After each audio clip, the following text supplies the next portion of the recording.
trig derivatives. So we're going to learn how to do sine, cosine, tangent, cosecant, secant, and cotangent.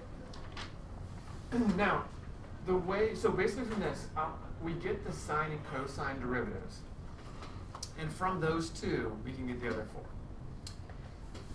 There is a way, do you remember from pre-calculus, what was it called? The trig, like sum rule? I can't remember. Identity.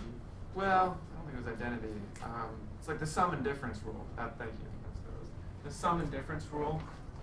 For example, like sine of, did they put like alpha plus beta something? Or did they use x plus y? I think we used theta. Usually use theta.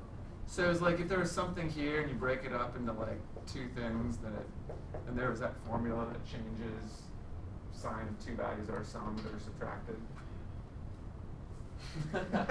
No, a lot of you are like, no, probably not. Okay, well, you did. I guarantee it. No, I did. You did. You did one of some of these rules. Now that is the algebraic way to find the derivatives of sine and cosine. It's not they all go back to limit definitions. Like you do a limit version of this, and you can get the derivative. Because guys, you would do limit as h approaches 0, and then it would be sine of a plus h minus sine of a, and you break this up using the sum rule for sine. And it's not the most complicated proof ever of how to do that. But I'm going to show you what the derivatives are graphically. I think it's just a little easier, a little more clear for us. So you see on this one, this is, oh yeah, don't look at the page right now. You might have already seen it. But this function is sine, and this function is cosine. I'm just going to look at sine to start. So this is sine. Starts at 0, 1 revolution. There's pi right there. Here's 2 pi, where it's made a full revolution. And at pi, it's gone halfway, up and back. Okay, and what I highlighted was right here, so we can graph the derivative. Actually, let's scroll down. Right here, the slope is 0. Sine, right? Horizontal tangents. And so right there, the y value needs to be 0. And right there, the y value needs to be 0. And right there. Then, what I'm going to do is slope here, and here is positive, so it's got to be above the x-axis. Here, the slope is negative, and negative. Oh, here's a positive one. Slope is negative, negative, and we'll learn more about how to get exactly what these are later, but that correlates to that one. And so what you can see is this is the graph of sine's derivative. And this function is sinusoidal. It starts at 1, it cycles, and hopefully, I have it here, but hopefully you can see this is cosine. All right, do we see that? That's the cosine graph. So the derivative of sine is cosine. And again, if you would have done this limit definition with this trig sum rule for sine, you would have gotten this. So naturally, you'd think the derivative of here's cosine over here. The derivative of cosine is sine. That's what you'd think. However, when I do the derivative here, and I look right there, it's 0, and here it's 0, and here the slope is 0. Well, it's going down here. The slope is negative, so it's below the x-axis. And so it's very close to sine, but it's sine flipped upside down, and so it's negative sine. So there's a little graphical approach to this. The derivative of sine is cosine, and the derivative of cosine is negative sine. That's a graphical way, again, limit version, will get you the algebraic proof by hand. Anything to add on those? Derivative of sine and cosine?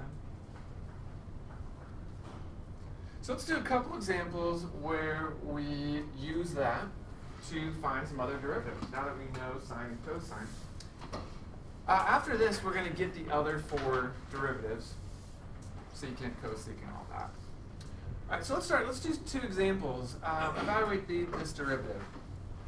So the variable is y here, so d dy means the derivative with respect to the variable y. We got y squared, there's unwritten times there, sine y. Don't think that it's just 2y and then the derivative of sine. You have to do product rule. So power, product, and quotient rule will still apply and be used fairly often. Let's see. All right, so derivative is going to be f g prime. So we just learned the derivative of sine is cosine.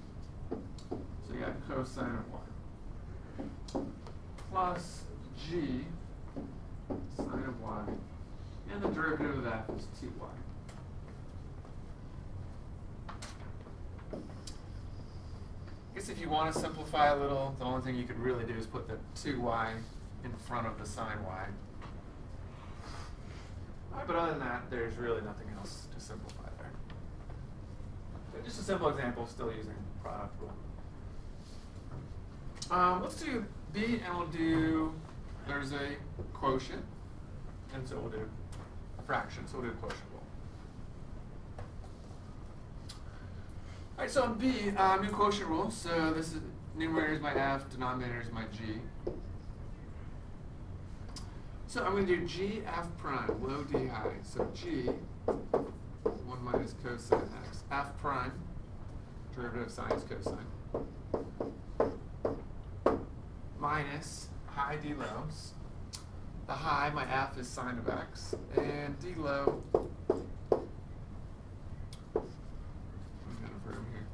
so derivative of 1 is 0. Now I keep the negative, right? So it would be the negative would come down. And then the derivative of cosine is negative sine. And so the negatives cancel out and it just becomes positive sine. Sine x. I ran out of room. Okay, so I was really negative, yes, I bring that down, but the derivative of cosine is negative sine. That becomes positive. All over the low squared.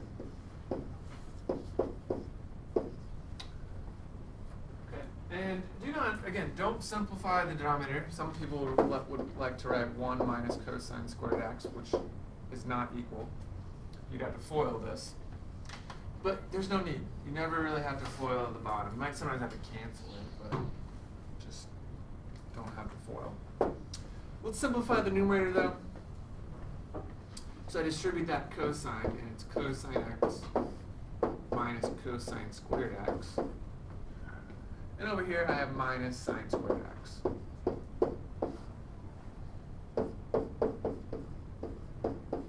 We're trying to make it as compact as possible.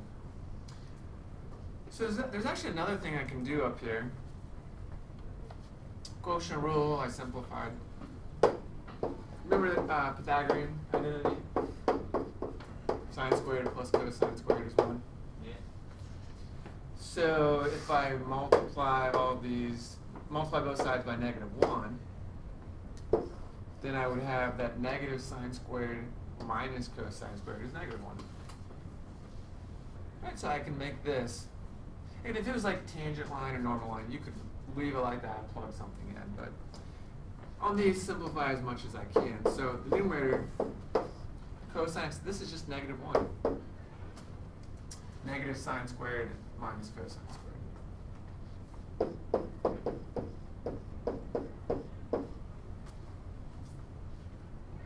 Okay, now again, that's pretty good there. There actually is one more thing I can do. Get a little more room here.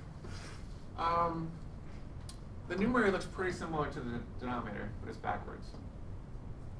And so what I'm going to do in the numerator is let me just take out a -1. So I'm leaving the bottom as it is. I can take out -1 from the numerator. So the -1 will be +1, and the positive cosine x will be negative cosine x. That's cosine, 1 minus cosine x. And so since the numerator is now the same as the denominator, I can cancel out a squared on the bottom and the 1 minus cosine x in the numerator.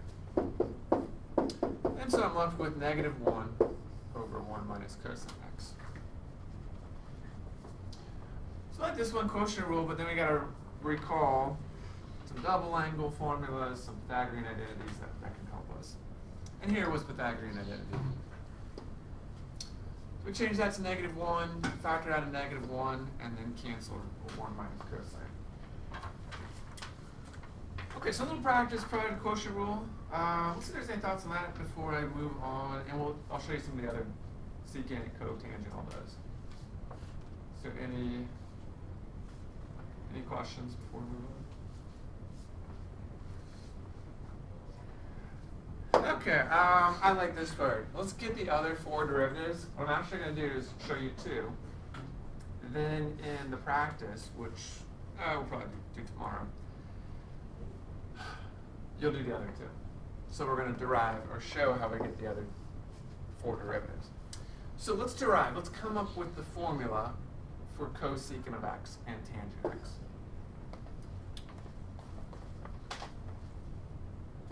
Okay. So first thing I'm going to do for cosecant,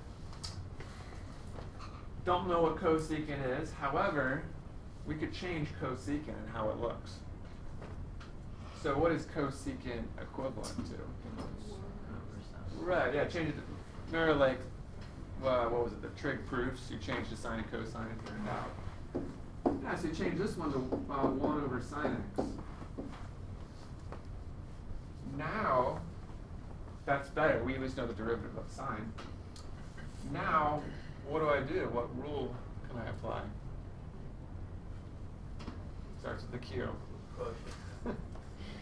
Yes, very good. Quotient rule, right? Because now it's a fraction.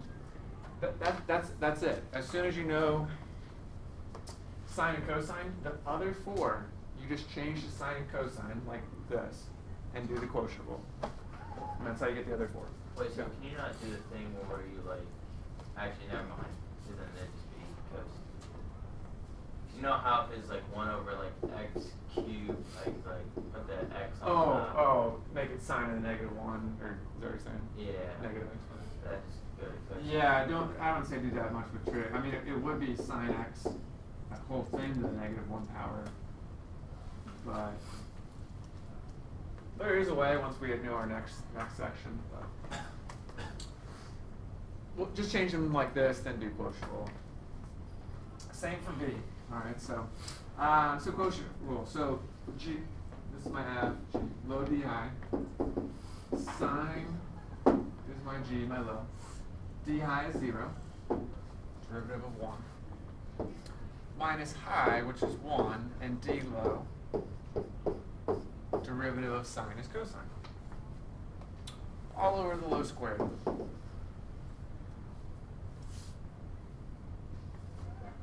Yeah, you're right. So what you're going to do on all 4 of these, you do quotient rule, you'll simplify, all of them will simplify, and then they'll be back. None of the final answers will have fractions in them. You're going to change them all back to combinations of trig functions. So this was, of course, 0. The numerator is negative cosine x. Now, on the denominator, here's what I'm going to do. So don't write sine x squared yet. I'm going to break it up, because what I'm going to do is there's 2 sine x's on bottom, sine times sine.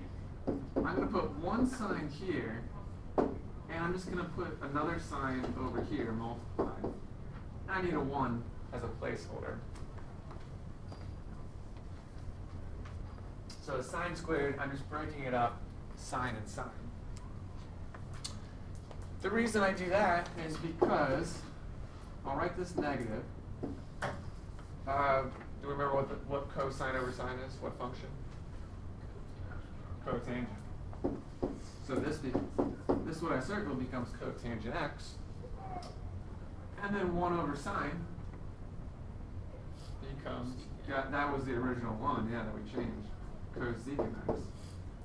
There we go. So as I promised, all of them will go back to trig functions, no fractions. Another thing, say you're on like the test for this unit, and you just totally are blanking on cosecant, on what the derivative is. you could do a quick, just do that, change the sine and cosine, and work it out. You'll never have to do that moving forward unless I say derive. That means come up with the formula, come up with what the derivative is. Let's see. Any thoughts on that one? Quotient. Let's do the next one. Tangent. So I keep. I haven't done derivative yet, so the function k of x, but tangent is sine over cosine. Right, so I change to sine x over cosine x, and we do quotient rule. Oh.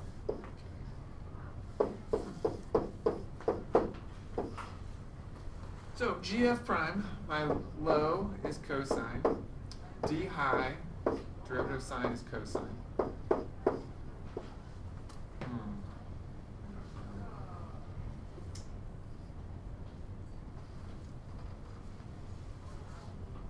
Okay, low d high minus high, my high function is sine, and then my derivative of my low function, derivative of cosine, is negative sine. Sorry, that's negative sine x. Just running off the page. And then on bottom is cosine x, g squared, so cosine x squared.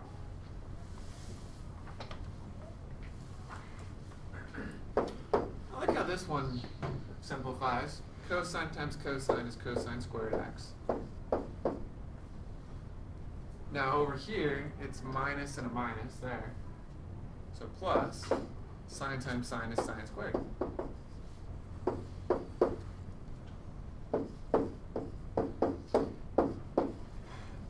Please don't, then some students want to just cross these off.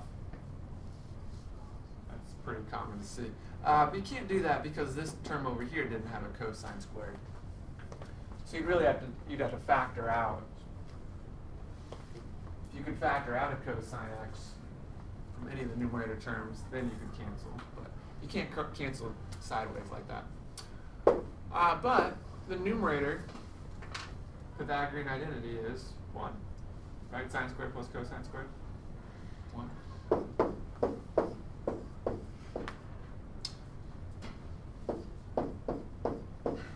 So the numerator becomes 1. And now cosine's on bottom. And I can flip that, right, to change it back, and it would be secant. The reciprocal of cosine is secant. There was a squared. I can write it like that, or I can put, do we remember that these are the same? So if those are the same, then why can't you cancel out of early? Let me answer that 1 second. Remember that this is not the same.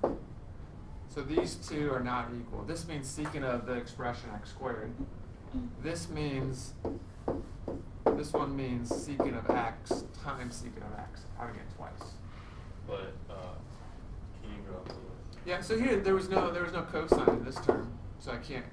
If there was a cosine here, then I could have canceled here, because I would factor out GCF.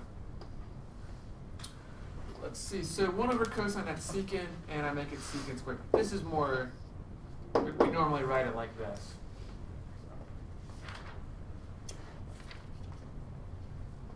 That's 2 of them. You're going to do the other 2 and work on the practice. So change the sine and cosine and do the quotient rule. Any thoughts on that page? You're going to answer. You guys aren't far back. Let's flip it over, and I want to tell you. Here's a table of all of the other 4. The one, what did we just do? We just did tangent, so secant squared, and then I think we did this one, right? Cosecant. Well, the derivative of cotangent, I'm going to tell you, these 2 you're going to do in the practice, but that's what you'll find out. I'll probably make a full chart maybe tomorrow to help you guys with with memorizing these. Sine and cosine go together, and then tangent and cotangent go together. Do you see how similar these are? The only thing that changes is it becomes negative, and instead of secant, it becomes cosecant. But it's the same, something squared, they're both the same. Same over here. These two are very similar. The derivative of secant is secant tangent. The derivative of cosecant, cosecant, cotangent. And again, there's a negative. So I just want you to see how related each pair of these are. Usually for me, I remember tangent, and then I remember to flip these for cotangent. I usually remember secant, and then remember to flip it and put a negative in there for cosecant. As we do more of these and practice, they'll start to become just very familiar, and you'll start to memorize them. Okay, so those are the four. We'll prove the other two in the practice. Let's do this. I'd like to make sure to do these bottom two examples. And if there's time, let me come back to the top one. Which I think there will be. I just want to make sure to get to these two. So let's do a tangent line. And I like to do tangent ones anyways. So 3 sine 2x is the function. So I mean, something is sine like. Exact. So maybe here's pi over 2. And what we're doing is we're going to find the equation of that tangent line. Okay, that's just an example. I don't know what it is for sure. Let's first get the y coordinate. So I'm plugging in pi over 2 to my equation. So that's the x coordinate. I will get 3 sine and then 2 pi over 2. There's 2 there. Will just be pi. Right? 2 pi, or the 2's cancel. Sine of pi. And let's see. So yes, we're back to. Usually from now on we'll do trig. You'll see it come up every unit a little bit. Okay, this is obviously the section for trig in this unit. So what? Pi's here. That's -1, 0. The y coordinate is 0. So this is 3 times 0, which is 0. I guess I like to set these up. So it'd be y minus 0 equals slope x minus pi over 2. Okay, I do point slope. Slope intercept is fine. Okay, then I need to get the slope, my tangent, instantaneous rate of change slope, and so I need to do a derivative. So we'll do y prime. And then we'll plug in pi over 2 again. Okay, now 3 sine 2x. The 2x in the middle is a problem. Until our next section, we will not know a simpler way to do this one. So for now, I need to use the double angle formula. You guys remember what sine 2x double angle is equivalent to? Anybody? 2 sine x cosine x. So let me first, I'm not doing the derivative yet. Let's first change my function y. 3 and then 2 sine x cosine x. So I kept the 3 and then changed sine 2x using double angle. So 6 sine x cosine x. This is actually a very good one to see and practice with doing the derivative. Okay, so that's what I changed it to. Now I'm going to do the derivative.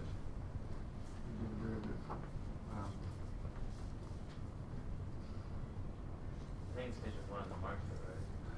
No, on the old board it was like that, but it's not correct. Well, it's this board. So I'm going to do the derivative now. You might say, what do we do with the 6? Okay. What do we do with the 6? And I'm doing product rule, by the way, because it's here's one function times another. So two options with the 6 here. One, it's a coefficient. So you can just bring it down, and then we'll have to do the derivative of sine times cosine with product rule. Whatever you get, though, you'll have to distribute out the 6. That's one option. Sometimes students like that.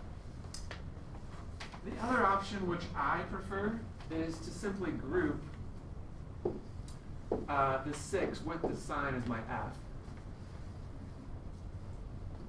And then keep this cosine here as my g.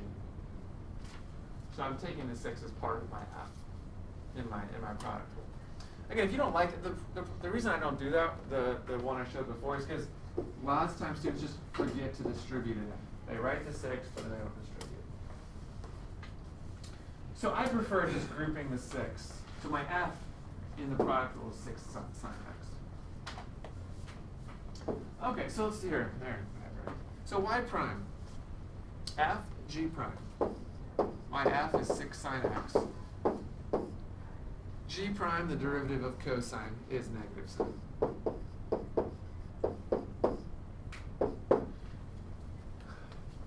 Plus g f prime. So g is cosine x. F prime, the derivative of 6 sine x, 6 is a coefficient, and so derivative will just bring the 6 down. Right, just like if you're doing derivative of this, you really bring the 6 down, and then it's 2x, right, with power rule. So I bring the 6 down, I do the derivative of sine, which is cosine. So guys, if you did the other way, you can see how the 6 there and here, it would get distributed in on the other one. There it is. All right, all I'm going to do is simplify it, and then I got to plug in my pi over 2. All right, so here, 6, I'm multiplying, so this will be negative 6, negative 1 times 6, sine squared. Over here, it's positive, and then the 6 is there, and then cosine squared x.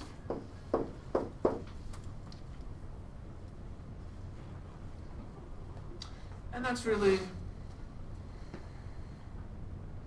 I was just thinking, you might, that's really as far as we can go. You can't, I just thought for a second, if you factored out a negative 6, it's very close to being the Pythagorean identity, but the sign should be plus. So you can do that if you want, but you don't need to. So that's my derivative, simplified form, and I plug in pi over 2. So really here, I'm doing y prime of pi over 2.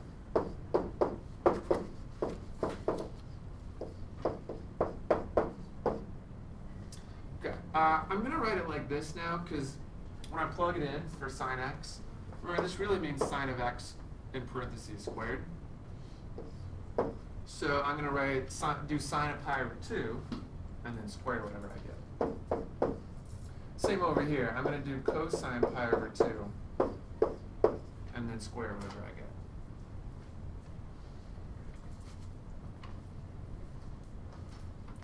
I get. Let's see, so sine of pi over 2, let's do a unit circle up here.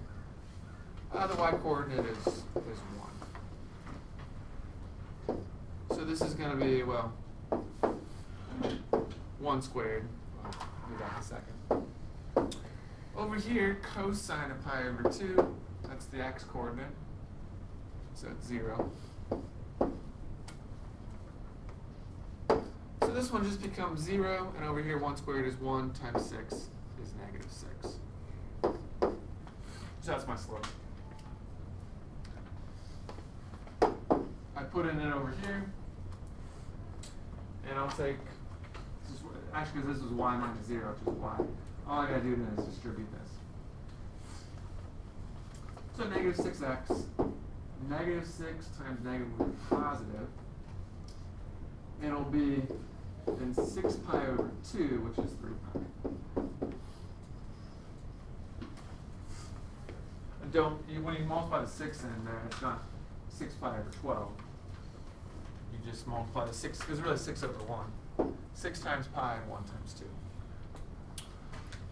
2. Okay, so plug in pi over 2, you get a y-coordinate of 0. Do the derivative, I had to do product rule. I'm glad I did that one. I like showing you the 6 there, what really happens with that. Carefully plug in and evaluate, we get -6, and then put that in for your slope. Yeah. Let's do the one at the bottom, second derivative. Any tangent questions? Sounds good. Okay, so given y equals secant of x, find y double prime. So you can see I kind of tried to show you a little bit of everything. Product rule, quotient rule, tangent line, second derivative, things from last unit. Let's see how it's going to be. Okay, so y is secant of x. I'm finding the second derivative, so first I need the first derivative. And unless it says derive, unless it says come up with the formula, you can just write down what the derivative is. So I'm saying for this one, since we probably don't know it yet, I'll just look up here, derivative of secant is secant x tangent x.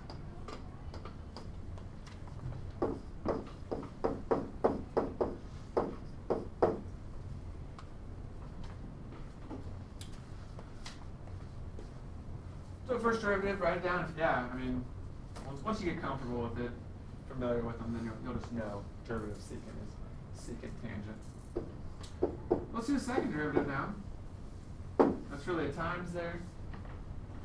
And so, yes, I do have to do product rule. By the way, in the last unit, there wasn't a lot of product rule because I couldn't give you much. Like I could give you like polynomials as multiply together. But you didn't know either the x or sine x or some of these other ones. Now that we have other functions, yeah, product will be a little more common. A little bit more common. Okay, so f g prime, so f is secant x. G prime, again, so now that we're not developing the formula, so I can just look up at tangent, g prime. Tangent, we did that one earlier, it was secant squared. So that's g prime, secant squared. Plus g, which is tangent x. And then f prime, derivative of secant. We just did that one, right? And yeah, you do it again. So derivative of secant is secant x tangent x.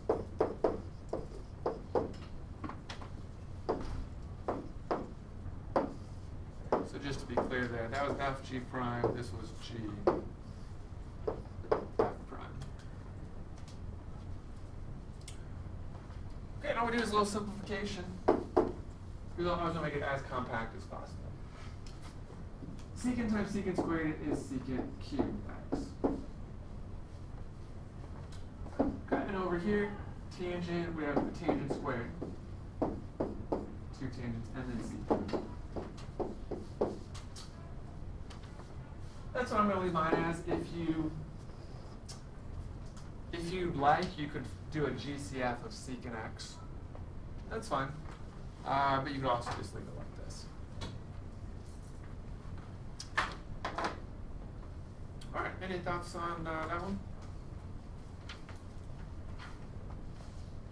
I think this tangent one was good. I'm not going to do the one at the top, but if you'd like to look at it, it's in my notes cube.